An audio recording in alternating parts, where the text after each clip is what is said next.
Number 6.2 nutrition, ये हम लोग अभी स्पेसिफिकली पढ़ने वाले हैं एकदम डिटेल के अंदर. Let's get started. When we talk और when we talk बोल रही, sorry guys, when we walk or ride a bicycle we are using up energy. Even when we are not doing any apparent activity, energy is needed to maintain a state of order in our body. We also need details from outside to grow, develop. This is other needed in the source of energy and material is the food we eat. देखो अब हम walk करते हैं, ठीक है, जब हम लोग एक बाइक को राइड हम लोग कोई भी एक्टिव करते हैं उस टाइम पे हमको ये होती है एनर्जी होती है, उसी को यूटिलाइज कर ये सारी सब कुछ चीजें करते हैं.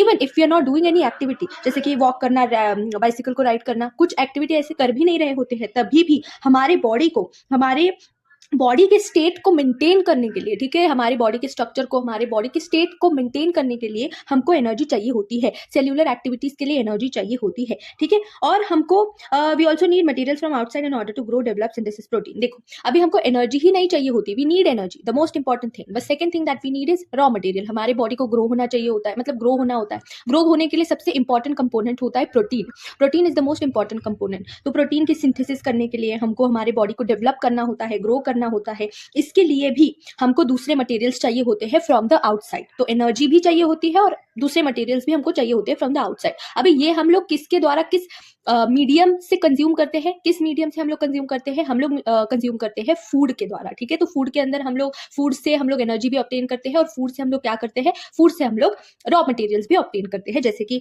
यहाँ पर बोला ना, डेवलप करने के लिए, हमारे बॉडी को डेवलप करने के लिए, ग्रो करवाने के लिए, प्रोटीन के सिंथेसिस के लिए, ये सारे सब कुछ चीज. चलो, The source of energy and materials is the food we eat. हम जो खाना खाते हैं that is only a source of energy and that is only the raw materials that we need. अभी how do living things get their food? The general requirement of energy and material is common in all organisms. सारी organism के अंदर जो general requirement है वो है energy and raw material, but it is fulfilled in different ways. पर ये fulfill कैसे किया जाता है, क्या एक ही way है, क्या same way है, नहीं. There are different ways. Some organisms use simple food materials obtained from inorganic sources in the form of carbon dioxide and water. देखो कुछ कुछ ऑर्गेनिजम्स क्या करते हैं ना, कुछ कुछ ऑर्गेनिज्म सिंपल फूड मटेरियल, जो सिंपल फूड मटेरियल्स होते हैं जो कि इनऑर्गेनिक सब्सटेंसेस के द्वारा ऑब्टेन किए जाते हैं. देखो हम लोग जो फूड खाते हैं ना वो होता है ऑर्गेनिक, ठीक है, वो कैसा होता है, ऑर्गेनिक होता है, मतलब कार्बन एंड हाइड्रोजन उसके अंदर प्रेजेंट होगा. पर कुछ कुछ ऑर्गेनिजम्स जो होते हैं सिंपल फूड खाते हैं जो कि इनऑर्गेनिक सोर्सेज के द्वारा उनको ऑब्टेन होता है, ठीक है, in forms of carbon dioxide and water. तो वाटर के फॉर्म में ये भी तुम्हारा क्या है, ये भी इनऑर्गेनिक है, CO2 भी इनऑर्गेनिक है. ऑर्गेनिक कब कहेंगे, जब देयर इज CH की बॉन्डिंग, मतलब जब कार्बन एंड हाइड्रोजन की बॉन्डिंग होती है जिस भी कंपाउंड के अंदर, उस पर्टिकुलर कंपाउंड को हम लोग क्या बोलते हैं, ऑर्गेनिक. और इनऑर्गेनिक कंपाउंड कौन से होते हैं, जिसके अंदर कार्बन हाइड्रोजन की बॉन्डिंग नहीं है, ठीक है. चलो, दीज ऑर्गेनिज्म, तो कुछ कुछ ऑर्गेनिज्म सिंपल फूड्स खाते हैं which is obtain from inorganic sources like for example carbon dioxide and water. These organism, the autotrophs, include green plants and some bacteria. तो इसका जो एग्जांपल है ये होते हैं ऑटोट्रॉफ्स. ऑटोट्रॉफ्स का क्या मतलब होता है, जो अपना खाना खुद बना सकते हैं. अपना खाना खुद कौन कौन बनाता है, सबसे पहला तो सबको पता है plants can make their own food, plants भी ये कर सकते हैं. दूसरी चीज, वेरी इंपॉर्टेंट चीज, ये किसी किसी को पता नहीं होगा कि बैक्टीरिया जो होते हैं ना, bacteria also can make their own food, वो भी अपना खाना खुद बना सकते हैं, ठीक है. चलो, other organisms utilize complex substances.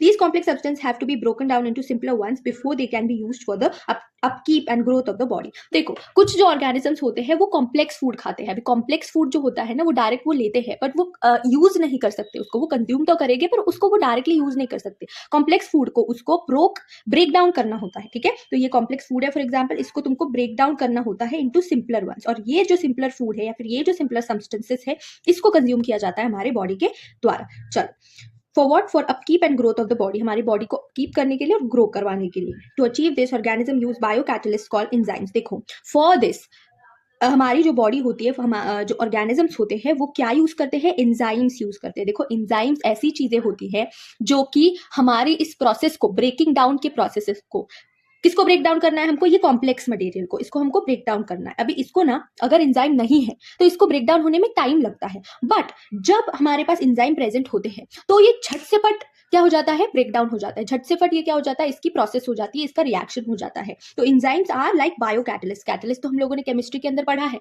पर हमारे बॉडी के अंदर भी कैटलिस्ट होते हैं, उनको हम लोग क्या बोलते हैं, बायो कैटलिस्ट बोलते हैं. तो ये प्रोसेस को जल्दी कौन करवाता है, ये करवाते हैं एंजाइम्स, ठीक है. Thus, heterotroph survival depends directly or indirectly on autotrophs. Heterotrophic organisms include animal and fungi. देखो autotrophics होते हैं animal and heterotrophics होते हैं. Autotrophic can make their own food and heterotrophics can't make their own food. तो उनको उनको कुछ choice ही नहीं, वो डायरेक्टली या फिर इनडायरेक्टली डिपेंड करते हैं तुम्हारे किसके ऊपर, ऑटोट्रॉफ्स के ऊपर, क्योंकि वो अपना खाना खुद बनाते हैं और ये उनके ऊपर फीड करते हैं। एग्जाम्पल्स अगर हेटेरोट्रॉफ्स की बताऊं मैं, तो एनिमल्स होते हैं और फंजाई होते हैं। ठीक है, क्या होते हैं? एनिमल्स होते हैं, फंजाई होते हैं। उसके बाद ऑटोट्रॉफिक न्यूट्रिशन। अभी देखो हम लोग डिटेल के अंदर पढ़ते हैं ऑटोट्रॉफिक न्यूट्रिशन, हेटेरोट्रॉफिक न्यूट्रिशन। चलो 6.2.1 carbon and energy requirements of the autotrophic organisms are fulfilled by photosynthesis।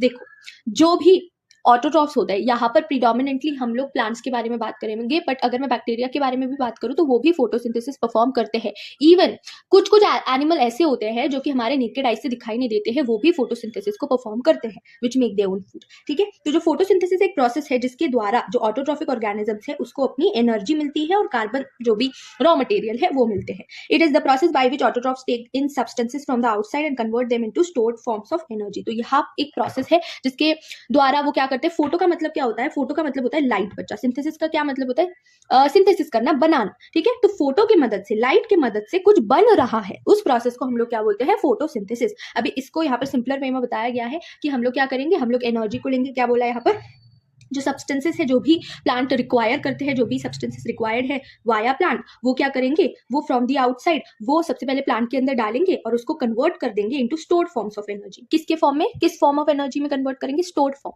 Like for example starch, starch is a stored form of energy. ठीक है, फिर वो स्टोर्ड फॉर्म ऑफ एनर्जी, फिर stored energy बाद में वो utilise करते हैं। ठीक है जी, चलो। This material is taken in the form of carbon dioxide and water which is converted into carbohydrates in the presence of sunlight and chlorophyll. तो ये जो सब्सटेंसेस है, जैसे कि मैंने बोला, ऑटोट्रॉफ्स क्या करते हैं, इनऑर्गेनिक सब्सटेंसेस को लेते हैं, जैसे कि कार्बन डाइऑक्साइड एंड वाटर। तो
chlorophyll. Let us now see. दिख रहा है क्या? ठीक है. Let us now see what actually happens during the process of photosynthesis. The following events occur during the process. ठीक है, ये तुम लोग ना 11th में एकदम अच्छे से पढ़ोगे, बट अभी सिंपलर भी रखा है. सब process absorb light by the मैं ना एक साथ ही सारे के तीनों के तीनों पॉइंट में एक साथ ही पढ़ा. अरे क्या बोल रही हूँ मैं, थोड़ा सा फमल कर रही हूँ. तीनों के तीनों पॉइंट में एक साथ ही रीड करती हूँ, उसके बाद में तुमको तीनों के तीनों पॉइंट अच्छे से पढ़ाऊंगी. ठीक है. Absorption of light energy by chlorophyll. Second, conversion of light energy to chemical energy and splitting of water molecules into hydrogen and oxygen. Reduction of carbon dioxide to carbohydrates. सबसे पहला पॉइंट, चलो let's start now. सबसे पहला point होता है absorption of light energy by chlorophyll. हमारे plants के अंदर यहाँ पर तुमको ये जो डायग्राम है, can you see this diagram? यहाँ पर ये ना तुमको ग्रीन डॉट्स दिख रहे हैं क्या? Can you see the green dots over here? तुम्हारे बुक के अंदर दिख रहे होंगे, यहाँ पर अच्छे से नहीं दिख रहे हैं. These are known as chloroplast. ये होती है सेल की ऑर्गेनेली, जो कि सिर्फ प्लांट के अंदर प्रेजेंट होती है, प्लांट सेल के अंदर प्रेजेंट होती है, एनिमल सेल के अंदर प्रेजेंट नहीं होती है. इस क्लोरोप्लास्ट के अंदर तुम्हारा प्रेजेंट होता है, स्टोर्ड होता है क्लोरोफिल पिगमेंट. और क्लोरोफिल पिगमेंट क्या करता है? लाइट को अब्सॉर्ब करता है. तो फोटोसिंथेसिस के अंदर सबसे पहली प्रोसेस होगी, सबसे पहला इवेंट होगा कौन सा? Absorption of light. क्लोरोफिल सबसे पहले लाइट को अब्सॉर्ब करता है. ठीक है, लाइट को वो अब्सॉर्ब करता है. अभी दूसरा पॉइंट, दूसरा इवेंट कौन सा होता है? दूसरा इवेंट ना सबसे पहला क्या होगा कि जो लाइट एनर्जी होती है, जो तुम्हारी लाइट एनर्जी है, वो कन्वर्ट होती है केमिकल एनर्जी के अंदर. मतलब जो तुम्हारा लाइट एनर्जी है, that is going to get converted into chemical energy. जैसे फॉर एग्जाम्पल CO2 एक केमिकल होता है, तो light gets converted into CO2, light energy gets converted into CO2. At the same time simultaneously जो पानी होता है, जो तुम्हारे प्लांट ने लिया होगा, उसका स्प्लिटिंग होती है, मतलब वो ब्रेक डाउन होगा. फॉर एग्जाम्पल यहाँ पे दिख रहा है क्या तुमको? जो वाटर मॉलिक्यूल होता है वो ब्रेक होगा और हाइड्रोजन एंड ऑक्सीजन मॉलिक्यूल के अंदर कन्वर्ट हो जाता है. इसीलिए तुमको इस पर्टिकुलर केमिकल रिएक्शन के अंदर तुमको ऑक्सीजन मिलेगा. ठीक है, तो सेकेंड इवेंट के अंदर दो चीजें हुई. सबसे पहले तो light energy got converted into chemical energy, और दूसरी चीज क्या हुई? तुम्हारे वाटर मॉलिक्यूल स्प्लिट हो गए और हाइड्रोजन एंड ऑक्सीजन मॉलिक्यूल के अंदर कन्वर्ट हो गया. तीसरा इवेंट क्या होता है? जो तुम्हारा कार्बन डाइऑक्साइड फॉर्म हुआ with the help of light, वो कार्बन डाइऑक्साइड फिर कार्बोहाइड्रेट्स के अंदर रिड्यूस हो जाता है. ठीक है, carbon dioxide gets reduced into carbohydrate. Reduction का क्या मतलब होता है? Removal of oxygen. तो यहाँ पर कार्बन डाइऑक्साइड से ऑक्सीजन निकला और कार्बोहाइड्रेट्स के अंदर वो कन्वर्ट हो गया, विच इज एनर्जी. ठीक है, तो this is the very important event. इसको थोड़ा सा ना ध्यान रखो. ठीक है, सीरीज वाइज तुमको थोड़ी बार लर्न करना है. चलो अभी हम लोग देखते हैं.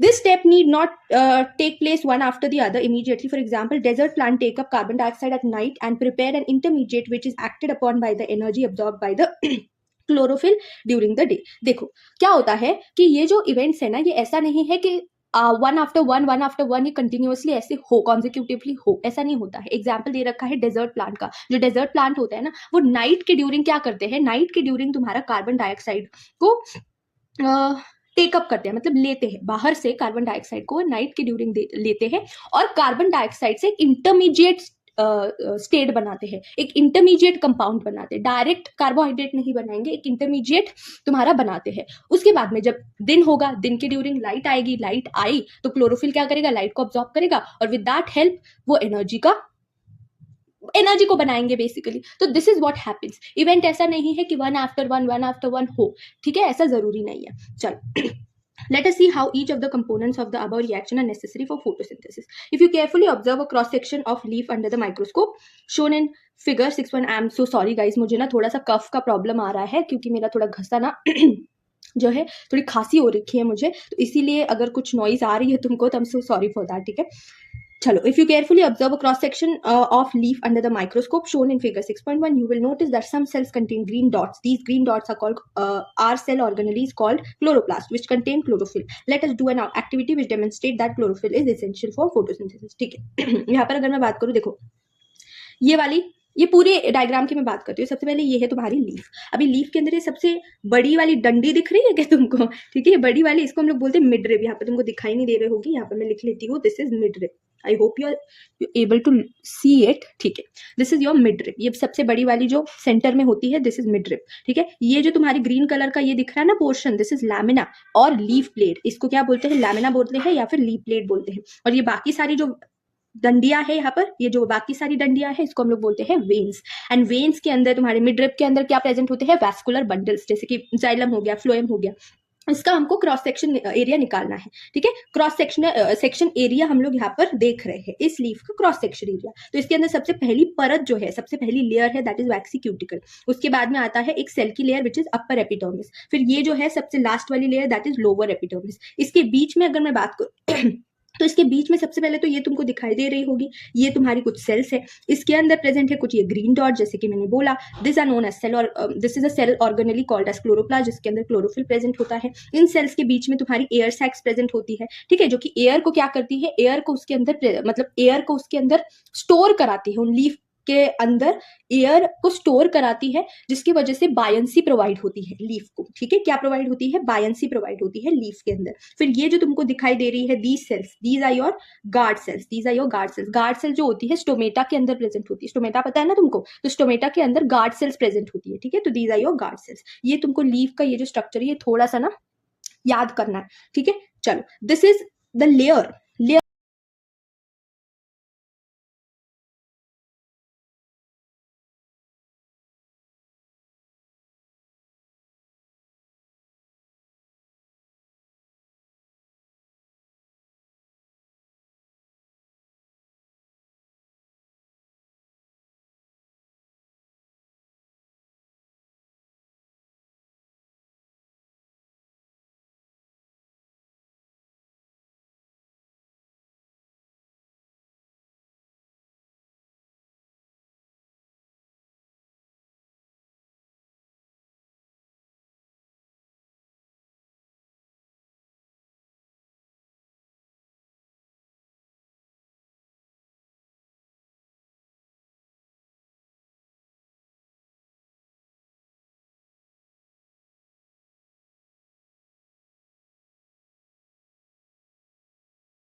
चलो अभी एक्टिविटी 6.2 यहाँ पर बेसिकली मैं तुमको रीड करके एक बार बता देती हूँ। ये ए है, सबसे पहले फिगर को देखो, ए बी। सबसे पहले यहाँ पर ना ये जो है this is a bell jar, यहाँ पर एक प्लांट को रखा है और यहाँ पर ना एक सोल्यूशन को रखा है which is KOH, that is potassium hydroxide.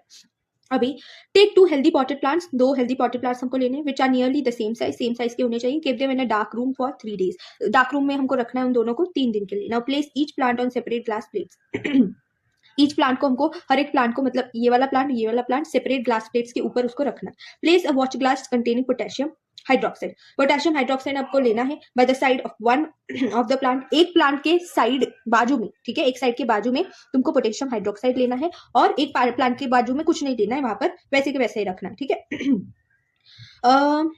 The potassium hydroxide is used to absorb carbon dioxide. Cover both plants with separate bell jars as shown in figure 6.4. Use Vaseline to seal the bottom of the jar to the glass plate so that the setup is airtight. Keep the plant in sunlight for about 2 hours. Pluck a leaf from each plant and check for the presence of starch as in the above activity. Do both the leaves show the presence of the same amount of starch? What can you conclude from this activity?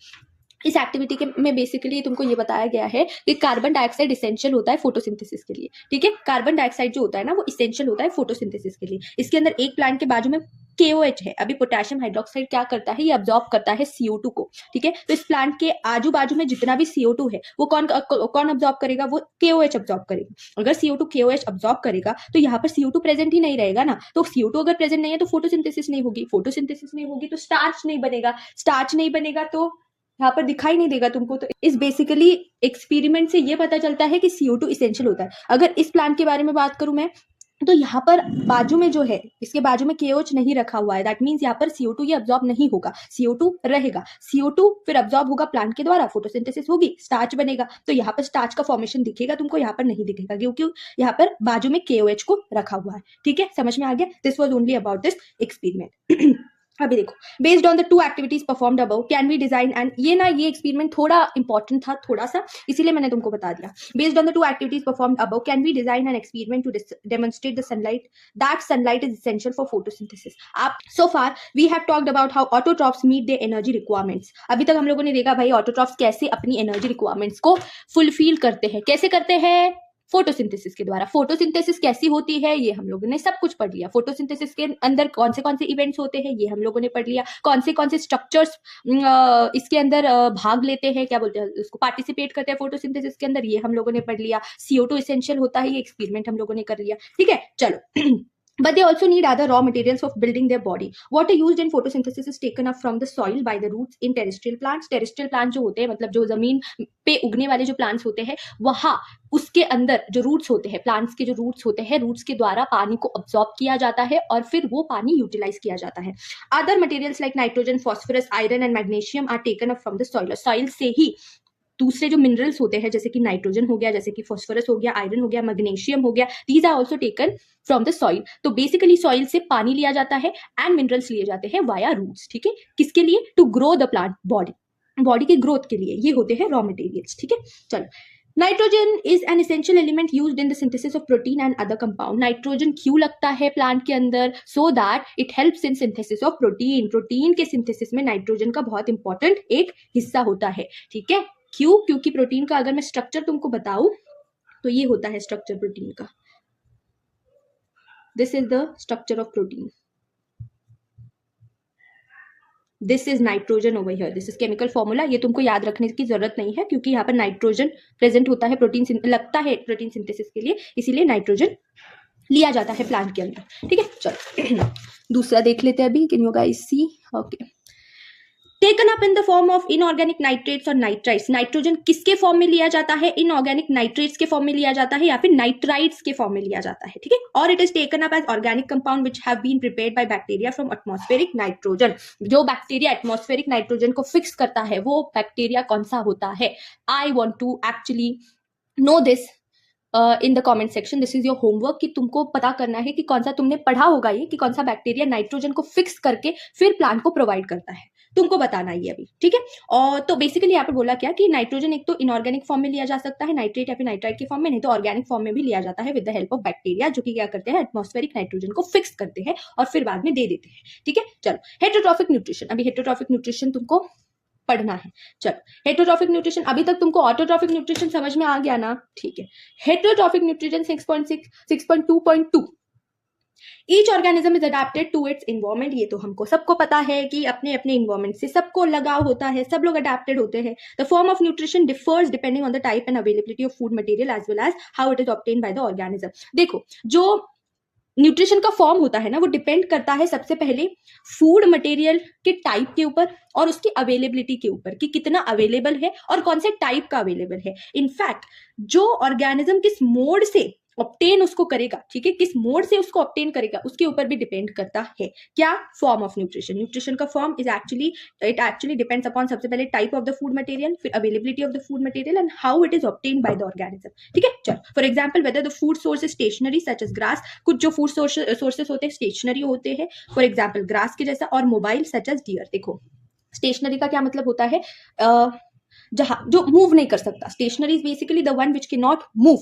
ठीक है, और mobile का मतलब होता है जो कि one place से दूसरे प्लेस ट्रांसपोर्ट हो सकता है, या फिर चल सकता है, या फिर क्या बोल सकते हैं, डिस्प्लेस हो सकता है। That is basically mobile. तो दो टाइप के फूड सोर्स हम लोगों ने देखे, स्टेशनरी सच एज ग्रास और mobile such as deer. Would allow for differences in how the food is accessed and what is the nutritive apparatus used by a cow and a lion। क्या बोला भाई साहब? For example, whether the food source is stationary or mobile would allow the differences in how the food is accessed and what is the nutritive apparatus used by a cow and lion। तो basically ये सारी चीजों के basis पर हम लोग ये पता कर सकते हैं, ये सारी चीजों के बेसिस पर हम लोग ये पता कर सकते हैं कि जैसे फॉर एग्जाम्पल काऊ है, टाइगर है, तो काऊ और टाइगर का जो न्यूट्रिटिव अपरेटस है, मतलब न्यूट्रिटिव अपरेटस मतलब, देखो मैं एग्जांपल अगर मैं बताऊं तो काऊ जो होती है ना, काऊ इज क्या बोलते हैं उसको, अरे क्या बोलते हैं, हार्बीवरस एनिमल, और लायन एक कार्निवरस एनिमल है। कैसे पता चला? On the basis of this thing,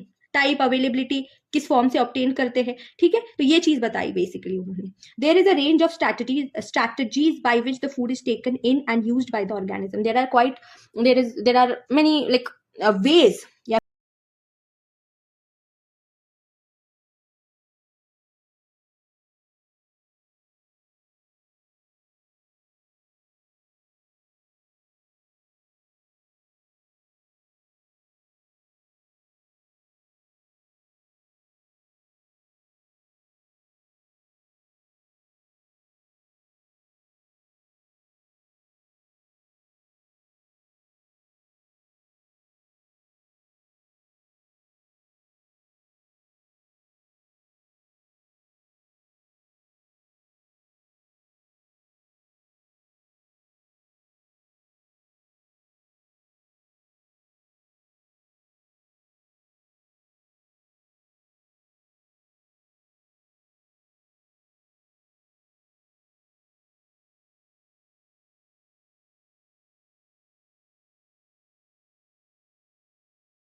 हम लोग स्टार्ट करने वाले हैं 6.2.4 न्यूट्रिशन एंड ह्यूमन बींग्स के अंदर न्यूट्रिशन कैसे होता है, ठीक है। The alimentary canal is basically a long tube extending from the mouth to the anus. In figure 6.6 we can see that the tube has different parts. Various regions are specialized to perform different functions. What happens to the food once it enters our body? We shall discuss the process here. अभी देखो, जो हमारे human being के पास होता है एक canal जिसको हम लोग बोलते हैं एलिमेंट्री कैनाल, ठीक है। दिस इज एलिमेंट्री कैनाल, जो कि तुम्हारा स्टार्ट कहाँ से होता है, माउथ से स्टार्ट होगा, ठीक है। माउथ से तुम्हारा एलिमेंट्री कैनाल स्टार्ट होगा और एनस तक जाके तुम्हारा एनस पे जाके तुम्हारा एंड होगा। ये बीच में का जो है this is your alimentary canal. और इसके भी बहुत सारे डिफरेंट डिफरेंट रीजन्स होते हैं जो कि स्पेशलाइज्ड होते हैं टू परफॉर्म डिफरेंट फंक्शंस। जैसे कि एलिमेंट्री कैनाल के पास एक ईसोफेगस होगा, फिर स्टमक होगा, फिर स्मॉल इंटेस्टाइन होगा, लार्ज इंटेस्टाइन होगा। तो these are the special structures या फिर हम लोग बोल सकते हैं स्पेशल रीजन्स जहां पर स्पेशल टाइप के स्पेशलाइज्ड फंक्शंस होते हैं, ठीक है। We are going to study it. हमारे पास फिगर है यहाँ पर, as you can see, I hope you can see it. This is the figure 6.6 human alimentary canal. यहाँ पर तुम लोग देख सकते हो, सबसे पहले तो माउथ है तुम्हारा, फिर ये है तुम्हारा oesophagus, a part of alimentary canal, फिर स्टमक है, then there is small intestine, then there is large intestine, and there are certain glands over here. ये जो है ये पैनक्रियाज है, ये लीवर है, ये गॉल ब्लैडर है, दिस इज डायफ्राम, तो दिस इज इट। और ये एनस है। फाइनली यहाँ पर क्या है, this is the anus. Okay, now let's start. We eat various types, ये एक्टिविटी 6.3 तुम लोग देख लेना। We eat various types of, is it showing? Okay. We eat various types of food which has to pass through the same digestive tract. Naturally, the food has to be processed to generate particles which are small and of the same texture. This is achieved by crushing the food with our teeth. देखो, सबसे पहले तो हमारा जो food है, हमारे पास variety of foods होते हैं। इनफैक्ट हमारे पास तो मिशेलिन स्टार्स भी होते हैं। अभी तो शेफ, मिशेलिन स्टार्स शेफ क्या बोलते हैं उसको, वो तो बहुत ही भांति भांति प्रकार का खाना बनाते हैं। हमारे पास वैरायटी ऑफ फूड है जो कि आज हम लोग डे टू डे लाइफ में खाते हैं, ठीक है। Which pass through the same digestive tract. खाना बहुत सारे होते हैं, खाने के टाइप्स बहुत सारे होते हैं, but they have to pass through the same digestive tract. ये वाला जो डाइजेस्टिव ट्रैक है ना, सेम डाइजेस्टिव ट्रैक से वो जाता है। Naturally the food has to be process to generate particles which are small and of the same texture. देखो, जो फूड होता है ना, अभी फूड कैसा भी हो, हार्ड हो, चुवी हो, लिक्विडी हो, कुछ भी हो, वो जो फूड है that has to be chewed, मतलब वो ब्रेक डाउन होना चाहिए और वो ना स्मॉल पार्टिकल्स के अंदर कन्वर्ट होना चाहिए, मतलब स्मॉल पार्टिकल्स के अंदर वो कन्वर्ज होना चाहिए। एंड वो जो फूड है वो सेम टेक्सचर का होना चाहिए। अभी सेम टेक्सचर का और स्मॉल बनाने का काम किसका होता है, डाइजेस्टिव सिस्टम का होता है। ये डाइजेस्टिव सिस्टम करता है। कहाँ से स्टार्ट होता है, तुम्हारे टिथ से स्टार्ट होता है। जब तुम फूड खाते हो तो तुम्हारे टिथ जो है च्यू करते हो उस फूड को, मेकिंग इट इवन सिंपलर। जो पार्टिकल्स है, वो जो बिग पार्टिकल्स है, बिग चंक्स होते हैं, वो कन्वर्ट होते हैं into smaller chunks through it begins with your teeth. हाँ, this is achieved by crushing the food with a teeth, ठीक है। सबसे पहला स्टेप क्या होता है, हमारा फूड हम लोग क्या करते हैं, उसको क्रश करते हैं with the help of our teeth. Since the lining of the canal is soft, हमारे कैनाल की जो लाइनिंग होती है वो सॉफ्ट होती है। क्यों होती है? Because of the epithelial tissue. The food is also wetted to make its passage smooth. देखो, अभी हमारी जो कैनाल की लाइनिंग, मैं यहाँ पर सिर्फ माउथ की बात नहीं कर रही हूँ, मैं ना पूरे एलिमेंट्री कैनाल की बात कर रही हूँ। तो पूरा जो एलिमेंट्री कैनाल होता है ना, दैट इज एक्चुअली उसकी लाइनिंग जो होती है सॉफ्ट होती है, ठीक है। और हमारे पास अगर मैं माउथ की बात करूँ तो सलाइवरी ग्लैंड्स भी होते हैं जिसके द्वारा सलाइवा जो है सिक्रीट होता है। तो फूड जो है अल्टीमेटली फूड क्या होता है ना, वेटेड मतलब वो ना गीला हो जाता है। वो जो फूड के चंक्स है जो कि हम लोगों ने च्यू किए हैं वो गीला हो जाता है, सो दैट वो पैसेज जो है, जो एलिमेंट्री कैनाल है उसके अंदर से वो पास हो, उससे वो पास हो, ठीक है। To get it passed in the alimentary canal, ठीक है। तो इसके वजह से वो वेट किया जाता है, उसको गीला किया जाता है। और गीला करने के लिए क्या क्या होता है, सलाइवरी ग्लैंड्स होती है, and your canal is also soft, ठीक है। When we eat something we like our mouth waters. हमारे जब भी हम लोग कुछ खाते हैं, हम लोग के मुंह में पानी आ जाता है, ये तो कहावत है। This is actually not only water but a fluid called saliva secreted by the salivary gland. तो जब हम लोग किसी भी फूड की हमको क्रेविंग होती है, कोई भी फूड हमको पसंद आता है और कोई उसका झटाक से नाम ले ले, या फिर अगर वो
these peristaltic movements occur all along the gut, ये पूरे गट के अंदर होती है। पेरिस्टाल्टिक मूवमेंट का क्या मतलब होता है ना, वेव लाइक, ठीक है, क्या बोल सकते हैं, हाँ wave like he, wave like movement. और रिदमिक मूवमेंट, रिदमिक मूवमेंट का मतलब होता है रेगुलर एंड रिपीटेड मूवमेंट्स, मतलब रेगुलरली वो हो रही है और रिपीटेडली हो रही है, ठीक है।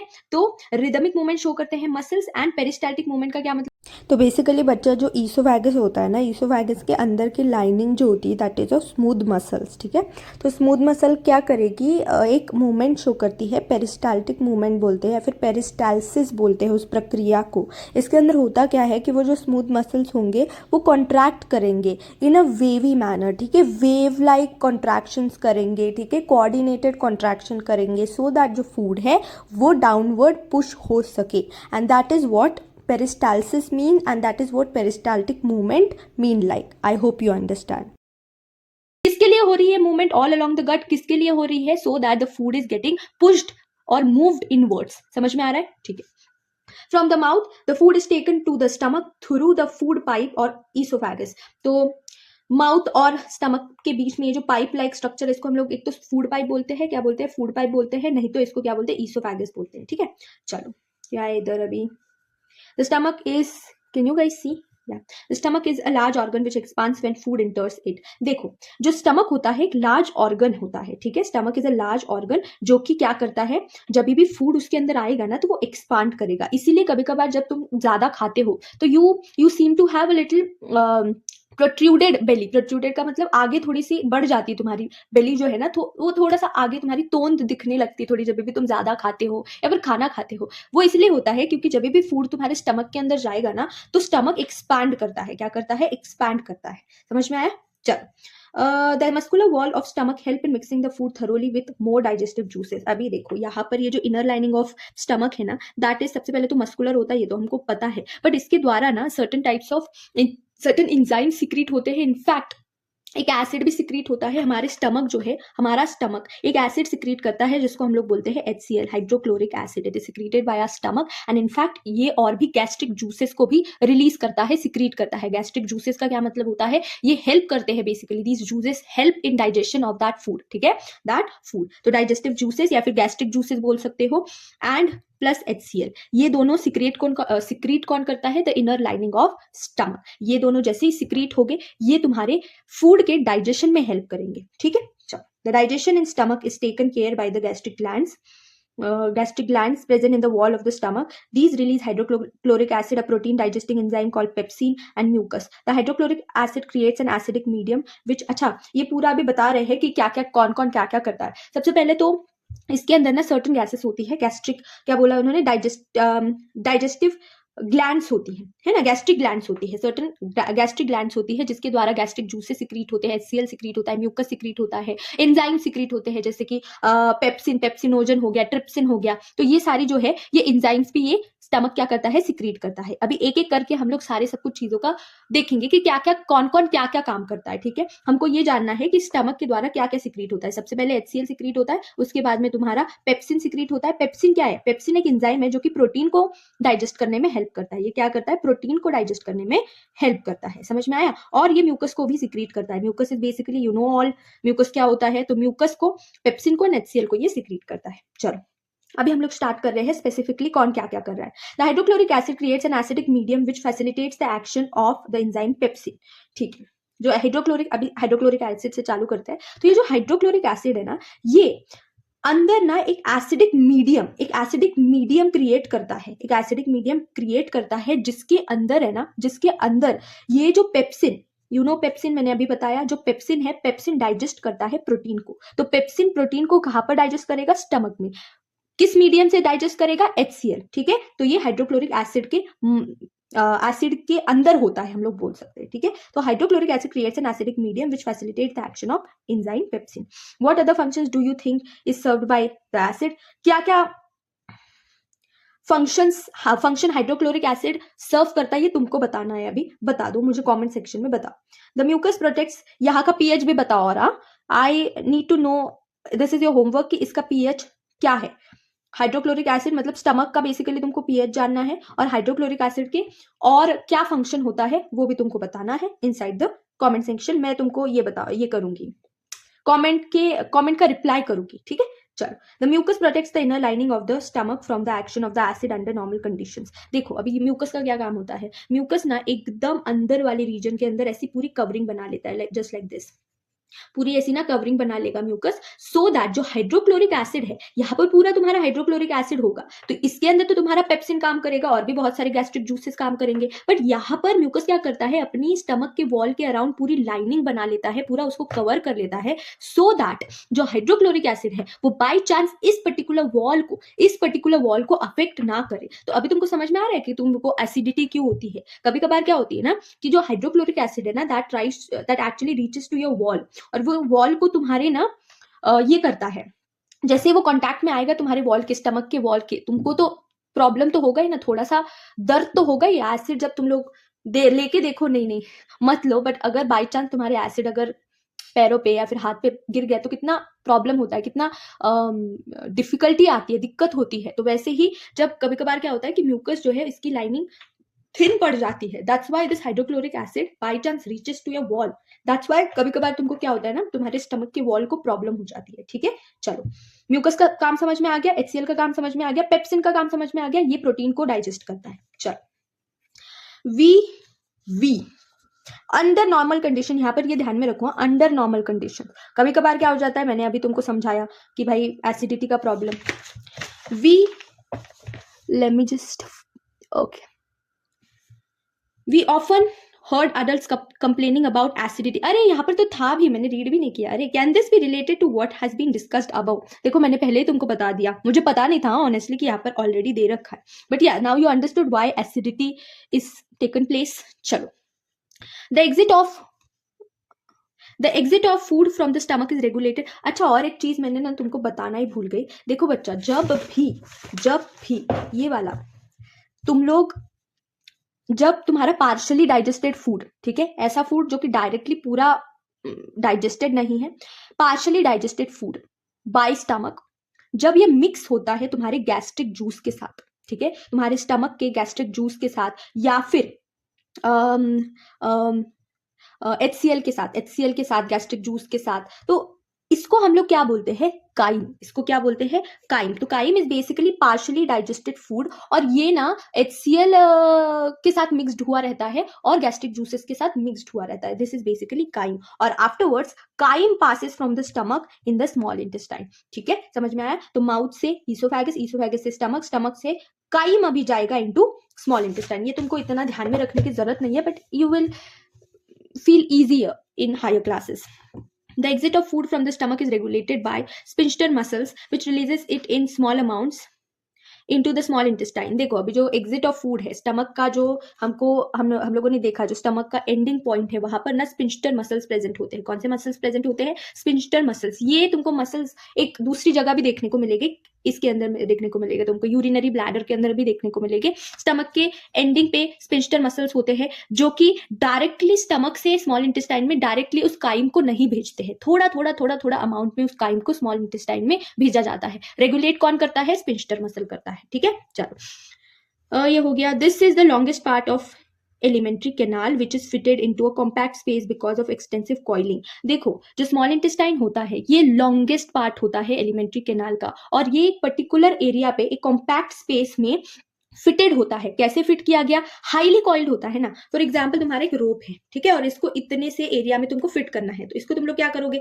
ऐसे ऐसे कॉइल कर दोगे। जैसे इसको ऐसे कॉइल कर दोगे, इस कॉम्पैक्ट एरिया में वो फिट हो जाएगा। तो that is how they have explained it कि जो स्मॉल इंटेस्टाइन होता है लॉन्गेस्ट पार्ट होता है, और वो क्या होता है, वो एक्सटेंसिव कॉइलिंग की वजह से उस कॉम्पैक्ट एरिया में फिटेड रहता है। ठीक है, चलो, the length of the small intestine differs in various animals depending on the food they eat. कौन सा खाना खाते हैं उसके ऊपर length of small intestine differ करता है। Herbivores eating grass need longer small intestine to allow the cellulose to be digested। जो देखो भाई, दो टाइप के एनिमल्स होते हैं एज पर वी नो। देखो, हर्बीवर्स होते हैं, ओमनीवर्स भी होते हैं, बट उसको जाने दो। कार्निवर्स होते हैं, हर्बीवर्स होते हैं। हर्बीवर्स का जो एलिमेंट्री के स्मॉल इंटेस्टाइन होता है वो लॉन्ग होता है। क्यों, क्योंकि वो हर्बीवर है, उसके अंदर उनको क्या खाना पड़ता है, घास फूस खानी पड़ती है भाई साहब, उनको वेजिटेबल्स खानी पड़ती है, और वेजिटेबल्स के अंदर क्या होता है, सेल्यूलोस होता है, इजंट इट। सेल्यूलोस होता है कि नहीं, और सेल्यूलोस जो होता है, सेल्यूलोस को डाइजेस्ट करने के लिए टाइम लगता है। बिकॉज आई टोल्ड यू कि एनिमल्स के बॉडी में या फिर हम लोग स्पेसिफिकली ह्यूमंस की बॉडी नहीं, एनिमल्स के बॉडी में सेलुलोज को डाइजेस्ट करने की एंजाइम प्रेजेंट नहीं होती है, इसीलिए हमको एक लॉन्ग स्मॉल इंटेस्टाइन चाहिए होता है। किसको? हर्बीवोर को, so that the cellulose get digested. Meat is easier to digest, hence carnivores like tigers have shorter small intestine. carnivores like tigers के पास shorter small intestine होता है। क्यों? क्योंकि meat is easier to digest, उसके अंदर कोई cellulose नहीं होता है, because like I said animals के पास कोई सेलुलोज भी नहीं होता है और सेलुलोज को इसकी करने वाली, डाइजेस्ट करने वाली एंजाइम भी होती है। ठीक है, चलो। The small intestine is the site of the small intestine is the site of the complete digestion of carbohydrate, protein and fat. Small intestine के अंदर complete digestion होता है। अभी तक partially digested food था। अभी जो food है कहाँ पर, अगर तुमको सवाल आए कि कहाँ पर completely एक food जो है, एक food particle digest होता है, एकदम complete digestion होता है उसका, तो वो होता है small intestine। जैसे कि carbohydrate है, protein है, fats है। It receives the secretion of the liver and pancreas for this purpose. The food coming from the stomach is acidic and has to be made alkaline for the pancreatic enzymes to act. Bile juice from the liver, 1 sec. Sorry guys, कहा थी मैं? Alkaline for the pancreatic enzyme to act. Bile juice from the liver accomplishes this in addition to acting on fats. Fats are present in the intestine in the form of large globules, which makes it difficult for enzyme to act on them. Bile salts break them down into smaller globules, increasing the efficiency of enzyme action. This is similar to the emulsifying action of soaps on dirt that we have learned about in chapter 4. The pancreas secrete pancreatic juice, which contain enzymes like trypsin for digesting protein and lipase for breaking down emulsified fats. The walls of the small intestine contain, मैंने बहुत ही बड़ा read कर दिया ना, यहाँ से यहाँ तक मैंने पूरा रीड किया। अच्छा, मैं पूरा रीड कर लेती हूँ, उसके बाद में समझा दूंगी। The walls of the small intestine contains glands which secrete intestinal juice. Wall of small intestine contains glands which secrete intestinal juice. The enzyme present in it finally convert the protein to amino acid, complex carbohydrate into glucose and fats into fatty acid and glycerol. ठीक है, अभी इतना पूरा जो part है एकदम अच्छे से समझाती हूँ तुमको। ठीक है, for that I think I will need some blank page। तो मैं एक ना blank, अगर मैं इंटेस्टाइन की बात करूं, स्मॉल इंटेस्टाइन की बात करूं, ठीक है, स्मॉल इंटेस्टाइन, इसके अंदर तुमको ग्लैंड्स की जरूरत होती है। ठीक है, यहाँ पर ना इस स्मॉल इंटेस्टाइन के अंदर कौन सी चीजें होगी? तो सबसे पहले हमारे स्मॉल इंटेस्टाइन के अंदर होगा तुम्हारा काइम आ जाएगा। जैसे मैंने बोला कि काइम जो है थोड़े थोड़े अमाउंट में आता है स्मॉल इंटेस्टाइन के अंदर। फिर आता है तुम्हारे, इसके अंदर ना सर्टन सिक्रीशंस होती है। देखो हमारे पास 2 ग्लैंड्स होती है, एक होता है लिवर और एक होता है तुम्हारा क्या, एक होता है लिवर, एक होता है पैनक्रियास। अभी पैनक्रियास से सिक्रीट होगी पैनक्रिएटिक एंजाइम्स, पैनक्रिएटिक जूसेस। ठीक है, पैनक्रियास से तुम्हारा पैनक्रिएटिक जूसेस जो है वो सिक्रीट होंगे। क्या सिक्रीट होगा? पैनक्रिएटिक जूसेस सिक्रीट होंगे। और लिवर से तुम्हारा सिक्रीट होगा बाइल जूस। लिवर से क्या सिक्रीट होगा? Bile juice. बेसिकली बच्चा, जो लिवर होता है उससे सिक्रीट होता है बाइल जूस, पर ये स्टोर कहां पर होता है? ये स्टोर होता है गाल ब्लैडर के अंदर। ठीक है, ये स्टोर कहां पर होता है? गाल ब्लैडर के अंदर। गाल ब्लैडर कैसा दिखता है, लिवर कैसा दिखता है, पैनक्रियास कैसा दिखता है, मैं तुमको सब कुछ बताऊंगी, बस बाद में बताऊंगी। देखो, तो लिवर से सिक्रीट होगा तुम्हारा बाइल जूस, स्टोर कहां पर होगा? गाल ब्लैडर के अंदर। पैनक्रियास से सिक्रीट होगा तुम्हारा पैनक्रिएटिक जूसेस या फिर एंजाइम्स, कुछ भी बोल सकते हो। और स्मॉल इंटेस्टाइन के इनर वॉल जो होती है ना, इनर वॉल, उससे तुम्हारा इंटेस्टिनल जूसेस बोल सकते हो या फिर इंटेस्टिनल एंजाइम्स सिक्रीट होते हैं। इससे क्या सिक्रीट होती है? अपने इंटेस्टिनल एंजाइम्स, इंटेस्टिनल एंजाइम्स जो है वो सिक्रीट होते हैं। समझ में आया तुमको? तो ये सारी चीजें हैं। अभी देखो, जो काइम होता है, या फिर हम लोग बोल सकते हैं कि जो काइम है, ठीक है, काइम जो है वो एसिडिक होगा। क्यों एसिडिक होगा भाई साहब? क्योंकि HCl से ट्रीट होके आया है, HCl से ट्रीट होके आया है ना, HCl से ट्रीट होके आया है, तो ये कैसा होगा? एसिडिक होता है। इस काइम को हमको बनाना होता है एल्कलाइन। इस फूड को, डाइजेस्टेड, पार्शियली डाइजेस्टेड फूड को हमको बनाना होता है एल्कलाइन, मतलब बेसिक नेचर में हमको बनाना पड़ता है। तो इसको बेसिक बनाने का काम कौन करता है? अच्छा, इसको बेसिक क्यों बनाना है, एल्कलाइन क्यों बनाना है? सो दैट ये पैनक्रिएटिक जूसेस जो है एंड ये जो तुम्हारी इंटेस्टिनल एंजाइम्स जो है, इसके ऊपर, इस काइम के ऊपर क्या कर सके? एक्ट कर सके, इसके ऊपर इसको डाइजेस्ट कर सके। इसीलिए हमको एल्कलाइन जो है ये काइम चाहिए। अभी एल्कलाइन कौन बनाता है? क्या एल्कलाइन बनाने का काम होता है तो तुम्हारे बाइल जूस का। ठीक है, एल्कलाइन कौन बनाता है? बाइल जूस बनाता है। अभी देखो अगेन, इस काइम के पास, can you guys see it? ठीक है, इस काइम के पास क्या होता है ना, सबसे पहले तो ये एसिडिक होता है, एल्कलाइन बनाया तुम्हारे बाइल जूस ने। अभी काइम के पास क्या क्या होता है? इसके पास होते हैं कार्बोहाइड्रेट्स, इसके पास होते हैं proteins, all are partially digested, not fully digested, partially digested. और इसके पास होते हैं फैट्स। अभी जो फैट्स होते हैं ना, दे आर प्रेजेंट इन, हम लोग बोल सकते हैं लार्ज ग्लोब्यूल्स, या फिर एनसीईआरटी क्या बोलती है कि लार्ज ग्लोब्यूल्स। हाँ, they are present in large globules, मतलब बड़े बड़े चंक्स होते हैं, बड़े बड़े मॉलिक्यूल्स होते हैं, लार्ज ग्लोब्यूल्स प्रेजेंट होते हैं। इस लार्ज ग्लोब्यूल्स को डायरेक्टली डाइजेस्ट नहीं करती है ये जो पैनक्रिएटिक जूसेस है या फिर इंटेस्टिनल जूसेस है ना, ये डायरेक्टली लार्ज ग्लोब्यूल्स को डाइजेस्ट नहीं कर सकती। तो फैट क्या करता है, सॉरी बाइल जूस क्या करता है, बाइल जूसेस को स्मॉलर मॉलिक्यूल्स या फिर स्मॉलर ग्लोब्यूल्स के अंदर कन्वर्ट कर देता है। बेसिकली इमल्सिफाई कर रहा है फैट्स को, इस लार्ज ग्लोब्यूल्स को इमल्सिफाई कर रहा है, ठीक है, इनटू स्मॉलर ग्लोब्यूल्स। कौन कर रहा है, बाइल जूस, ठीक है। कॉम्प्लेक्स फैट्स को सिंपलर फैट्स में कन्वर्ट कर रहा है, not into directly simpler fats but smaller globules के अंदर कन्वर्ट कर रहा है। कौन, बाइल जूस। तो बाइल जूस के दो फंक्शंस होते हैं। सबसे पहले जो काइम का है, काइम के नेचर को जो कि एसिडिक होता है उसको अल्कलाइन बनाना, और दूसरी चीज जो फैट जो लार्ज ग्लोब्यूल्स के अंदर प्रेजेंट होते हैं उसको स्मॉलर ग्लोब्यूल्स के अंदर कन्वर्ट करवाना। ये होता है बाइल जूस का काम। कहां से सिक्रीट होता है, लिवर से। स्टोर कहां से होता है, गॉल ब्लैडर से। तो ट्रांसफर कहां से होगा, देखो ट्रांसफर कहां से होगा बाइल जूस, तो वो होता है गॉल ब्लैडर से, ठीक है। पर बनाता कौन है, सिंथेसिस कौन करता है बाइल जूस, वो होता है लिवर, ठीक है। समझ में आया। चलो अभी क्या होता है, ये तो हो गया। अभी तुम्हारा कार्बोहाइड्रेट्स और तुम्हारा प्रोटीन इसी प्रोटीन जूस के द्वारा क्या होगे, इसी प्रोटीन जूस के द्वारा ये डाइजेस्ट होगे। इंटेस्टिनल एंजाइम्स के द्वारा ये सारी जो चीजें हैं ये डाइजेस्ट होगी। ये सब कुछ जो पैनक्रिएटिक जूसेस होती है एंड जो तुम्हारे इंटेस्टिनल एंजाइम्स होते हैं, ये दोनों मिलके ये क्या करते हैं, सबसे पहले तो ये कार्बोहाइड्रेट्स को ब्रेक डाउन करेंगे, फुल्ली डाइजेस्ट करके ये बन जाते हैं इनटू सिंपलर मॉलिक्यूल्स जिसको हम लोग बोलते हैं ग्लूकोज, ठीक है। फिर प्रोटीन है, प्रोटीन को ये फुल्ली डाइजेस्ट करके बनाते हैं अमीनो एसिड्स, ठीक है। ये क्या बनाते हैं, अमीनो एसिड। फैट्स को ये फुल्ली डाइजेस्ट करके बनाते हैं फैटी एसिड्स, या फिर हम लोग बोल सकते हैं फैटी एसिड्स एंड ग्लिसरॉल, ठीक है। Fatty acids and glycerol. तो ये होता है तुम्हारे स्मॉल इंटेस्टाइन के अंदर। आई होप यू अंडरस्टूड। ये पूरा चीज होता है तुम्हारे स्मॉल इंटेस्टाइन के अंदर। अभी जो पैनक्रिएटिक जूस है, ठीक है, पैनक्रिएटिक जूस है, इसके अंदर ना तुम्हारे कुछ एंजाइम्स होते हैं, जैसे कि ट्रिप्सिन हो गया एंड जैसे कि लाइपेज हो गया।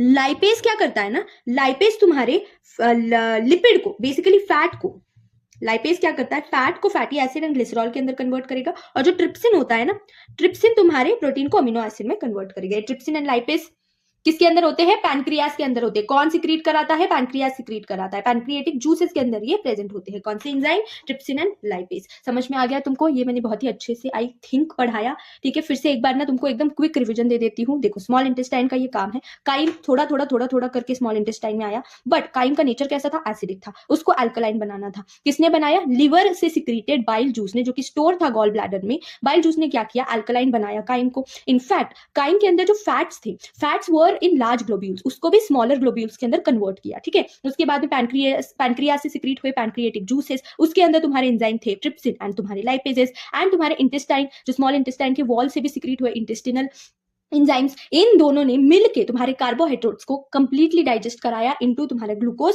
प्रोटीन को कंप्लीटली डाइजेस्ट कराया अमीनो एसिड में, और फैट्स को कंप्लीटली डाइजेस्ट कराया फैटी एसिड्स एंड ग्लिसरॉल के अंदर। प्रोटीन को क्या यूज किया, ट्रिप्सिन। फैट्स को क्या यूज किया, लाइपेज, ठीक है। जो ट्रिप्सिन एंड लाइपेज है किसके द्वारा सिक्रेटेड है, पैनक्रियास। पेप्सिन किसके द्वारा सिक्रेटेड था, स्टमक। HCl किसके द्वारा सिक्रेटेड था, स्टमक। म्यूकस किसके द्वारा सिक्रेटेड था, स्टमक। समझ में आया, आई होप यू अंडरस्टूड। अभी हम लोग आते हैं फिर से हमारे एनसीईआरटी के ऊपर। चलो फिर से आते हैं हमारे एनसीईआरटी के ऊपर। अभी देखो, digested food is taken up by the wall of the intestine. The digested food is taken up by the wall of the intestine. The inner lining of the small intestine has numerous finger-like projection called villi, which increases the surface area for absorption. The villi are richly supplied with blood vessels, which takes the absorbed food to each. The villi are richly supplied with blood vessels, which takes the absorbed food to each and every cell of the body, where it is utilized for obtaining energy, building up new tissues, and the repair of the old tissue. देखो intestine का काम सिर्फ digestion नहीं होता है। ये तो देखो, इंटेस्टाइन का ना 2 मेजर काम होते हैं। सबसे पहला काम होगा डाइजेशन। डाइजेशन का कैसा काम वो करता है ये तो हम लोगों ने पढ़ लिया। अभी दूसरा काम होता है अब्जॉर्प्शन। उसकी वॉल्स जो है वो जो खाना जो उन्होंने पचाया, हम लोगों ने पचाया, उसको फुल्ली अब्जॉर्ब करता है। कहाँ पर अब्जॉर्प्शन? फुल्ली अब्जॉर्प्शन कहाँ पर होगा? स्मॉल इंटेस्टाइन के अंदर होगा। किसके द्वारा होगा? इंटेस्टिनल वॉल के द्वारा होगा। इंटेस्टिनल वॉल के अंदर ना एक फिंगर लाइक प्रोजेक्शंस होते हैं जिसको हम लोग बोलते हैं विलाई, जो कि इस फूड पार्टिकल्स को अब्सॉर्ब करते हैं। ये जो विलाय होते हैं इनके पास they are highly rich in blood vessels. Blood vessels का क्या मतलब होता है? वेसल्स का मतलब होते हैं पाइप्स, जैसे पाइप्स। ब्लड वेसल्स तो पता है ना तुमको, ये जो है दीज आर वेन्स। तो ये वेन्स की तरह ही blood veins are a type of blood vessel, ठीक है। तो जो कि क्या करते हैं, हमारे ब्लड को कैरी करते हैं। और ब्लड किसको कैरी करता है? इन्हीं चीजों को, ठीक है ना। एक तो वेस्ट प्रोडक्ट, नहीं तो फूड, नहीं तो तुम्हारा ऑक्सीजन, कार्बन डाइऑक्साइड, इनको ये ट्रांसपोर्ट कराता है from one part to the other, ठीक है। तो ये the villi are highly rich in blood vessels. और जो ब्लड वेसल्स होते हैं, जो विलाई होता है बेसिकली, वो अब्सॉर्ब करते हैं तुम्हारे फूड पार्टिकल्स को। एंड जो तुम्हारी ब्लड वेसल है, जैसे वो फूड उस ब्लड वेसल के अंदर जाएगा, वो तुम्हारे उस फूड को सेल्स के अंदर पहुंचाएगा। और सेल्स के अंदर क्या क्या होगा? सबसे पहले तो एक तो सेल्स के अंदर नहीं, एक्चुअली में क्या क्या होता है, कहाँ कहाँ पर ये फूड यूटिलाइज होता है, ये एनर्जी यूटिलाइज होती है। तो न्यू टिश्यूज को बनाने के लिए एनर्जी यूटिलाइज होती है, रिपेयर करने के लिए, जो ओल्ड टिश्यूज होते हैं उसको रिपेयर करने के लिए एनर्जी लगती है, न्यू टिश्यूज को बनाने के लिए एनर्जी लगती है। आई होप यू अंडरस्टूड। चलो अभी द अनमटेरियल, क्या unabsorbed food is sent into the large intestine where its wall absorb more water from this material. The rest of the material is removed from the body via the anus. The exit of this waste material is regulated by the anal sphincter.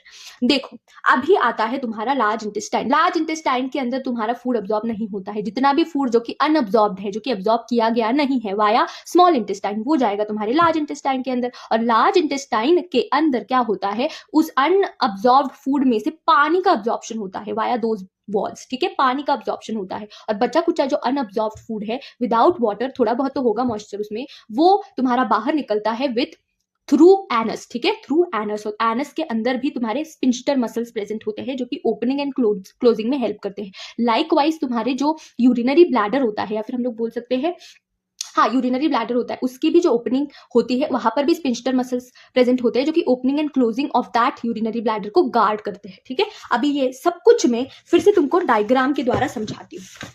पूरा पूरा तो नहीं समझाऊंगी, but देखो सबसे पहले glands के बारे में बात करते हैं बच्चा। तो दिस राइट है पूरी ग्लैंड है, दिस इज योर लिवर, यहाँ से पाइल जूस बनेगा। ये है गाल ब्लैडर, ये तुमको दिखाई दे रहा है गाल ब्लैडर। गाल ब्लैडर में स्टोर होता है बाइल जूस। ये तुमको ये बेसिकली दिखाई दे रहा है यहाँ पर अबाउट द लार्ज इंटेस्टाइन, हम लोग बोल सकते हैं this is basically your pancreas. और this is your anus. Anus के अंदर भी स्पिंस्टर मसल्स प्रेजेंट होते हैं और स्टमक के अंदर भी तुम्हारे स्पिंस्टर मसल्स प्रेजेंट होते हैं। This is your small intestine, this is your large intestine.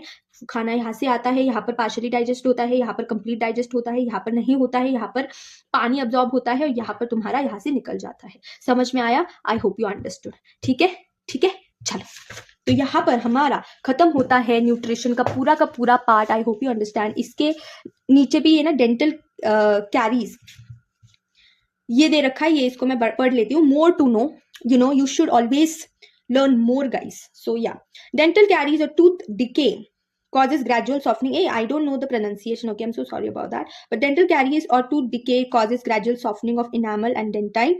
It begins when bacteria acting on sugar produce acids that softens or demineralizes the enamel. Masses of bacterial cells together with food particles stick to the teeth to form dental plaque. Saliva cannot reach the tooth surface to neutralize the acid as plaque covers the teeth. Brushing the teeth after eating removes the plaque before the bacteria produces acid. If untreated, microorganisms may invade the pulp causing inflammation and infection. देखो यहाँ पर ना dental caries which is also known as tooth decay, इसके बारे में दे रखा है कि कैसे टूथ डिके होता है। अभी देखो tooth decay is basically gradual softening of enamel. जो हमारा इनामल होता है ना, जो हार्डेस्ट पार्ट होता है इनामल, तो उसकी सॉफ्टनिंग कॉज करता है। Enamel is the hardest part बच्चा, उसका सॉफ्टनिंग कॉज करता है, ठीक है। एंड डेंटाइन का इट बिगिंस विथ बैक्टीरिया। तो बेसिकली बैक्टीरिया होती है हमारे माउथ के अंदर, वो ना शुगर के ऊपर, जो हम लोग शुगर खाते हैं ना, इसीलिए बोलते हैं कि टूथ डिके हो जाएगा, ज्यादा शुगर नहीं खाते। शुगर के ऊपर वो क्या करता है, एक्ट करता है और certain type of acid produce करता है विच एक्चुअली सॉफ्टन्स और डीमिनरलाइजेस। जो इनेमल होता है मिनरल्स का बना होता है, कैल्शियम का बना होता है, बहुत सारे और मिनरल्स का बना होता है, तो डीमिनरलाइज करता है, मतलब डीमिनरलाइज को हिंदी में कैसे बोले यार, समझ गए होगे ना, डीमिनरलाइज करता है उसको वो, ठीक है, और उसको सॉफ्ट बना देता है, इनामल हार्ड होता है, सॉफ्ट बना देता है। Masses of bacterial cells together with food particle stick to the teeth to form dental plaque.